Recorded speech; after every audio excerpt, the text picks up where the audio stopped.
Morris Hills gets off to a good start versus Vernon as Joe Bensel keeps it himself, and he goes around the end for 29 yards and a first down at the Vernon 23. And Bensel caps the drive here with the dive from 5 yards out, and after the PAT, Morris Hills has a 7-0 lead here at Anthony Masserino Stadium in Vernon. All right, Hills gets the ball back, and it's Jose Delgado shaking off tacklers before he picks up 25 yards and a first down near the 14-yard line of Vernon. And it's Joe Bensel again for his second touchdown of the first quarter as he races in untouched from a yard out, and the Scarlet Knights have a 14-0 lead midway through the first quarter.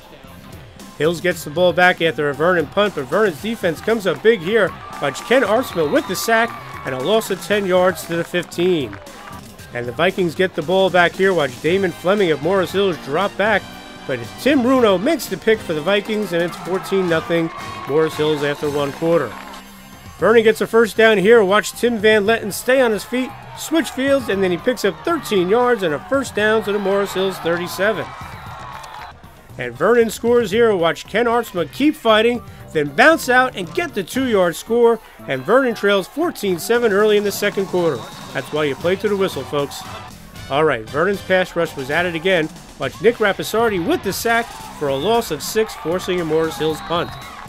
Hills would get the ball back and watch freshman Damon Fleming roll out and get it to Jose Delgado, who makes the snag, and then he jumps over the defender and takes off for a 49-yard touchdown as he dives into the end zone, and the Scarlet Knights go up 20-7. Vernon would fumble the ensuing kickoff, and Morris Hills would drive to the one, and this is a bizarre play as Mike Dietrich scores, but a whistle was blown prior, but the score still counts, and it's 28-7 with 11 seconds left in the first half. Big play right there. Okay, Vernon doesn't let it get to them. On the ensuing kickoff, watch Chris Pontus field it at the 29, and he brings it back to the Hills 30 with his great return. And on the final play of the half, the Vikings capitalize. Watch Tyler Soltis with all sorts of time. He throws it up for Luke Venskis, who goes up and gets it for the 30-yard touchdown. What a grab by Venskis, and Vernon trails 28-14 at the half. Vernon's defense was lights out in the second half. Watch Connor Sparta end the Hills drive here with the pick as he brings it back to the Hills 25. Then Tyler Soltes takes it in himself around the end for the 8-yard score, and Vernon trails 28-21 with 4:20 left in the third quarter. Okay, ensuing kickoff, and Vernon recovers the fumble as Matt Lisa comes up with the ball at the Hills 30, and Vernon is set up. And it's Soltes to Venskis again. Watch Soltes lay it in perfectly, and Venskis goes up and gets it, but after the missed PAT, Vernon trails 28-27 after 3 quarters. Vernon will get a couple of chances to score, but couldn't cash in, and Hills gets a big first down here late in the game to help run out the clock as Jose Delgado gets the first down as the Scarlet Knights escape 28-27 in this American Division clash at Vernon High School as the Vikings fall to 0-7. You said it. They played their hearts out. We have not been able to find a way to get a W yet, and that's weighing on all of us. But there's no quit in them. I mean, there wasn't any quit last week against Pope John in a big scoring game for them. We played the entire time. We played the entire time tonight. We make some plays that we want back sometimes, but the bottom line is they try their hearts out. And that's what I just told them. I'll go to battle with them any day. So we line it up, and we got to try and get that win next week. So that's the job at hand. That's football. Talk about the defensive effort in the second half. You kept them out of the end zone and gave yourselves a chance.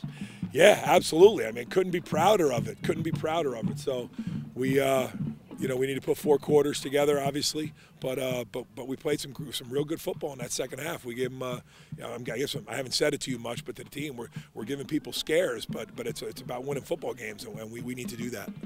How big of an inspiration was it for going into the half after, Pontus with the big return and then Venskis with the touchdown catch at the end of the first half to make it 28-14? Was that a big carryover? Absolutely. No, and plus knowing we get the football to start the second half, we knew that we could get back in the game pretty quickly. And when we got some players like that can make plays, that's a great ball and a good catch. Luke went up and got it.